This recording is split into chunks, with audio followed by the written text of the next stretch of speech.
Phillips Lovecraft, and we're just packing up, getting ready for this theatrical event which will take place in just a few days. I must admit I'm still rather terrified at the prospects, but it promises to be educational, if nothing else. Well, today's question comes from Van, who wants to know why it is, given that I lived largely in big cities like Providence and New York, I chose to set many of my stories in the country or small towns. The reason for this is simple. I loved traveling. I loved going out on day trips or seeing as much of my surroundings as I could.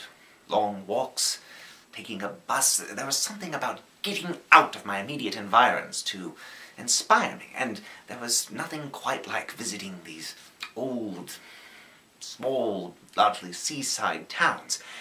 Whereas a large city is something of a palimpsest where its history is built on top of itself. These old cities were more like amber. You could see vestiges going back decades, if not even centuries. And that it was beyond inspiring for so many of my stories. Travel broadens the mind. It allows one to see a world one could never have imagined right on the doorstep.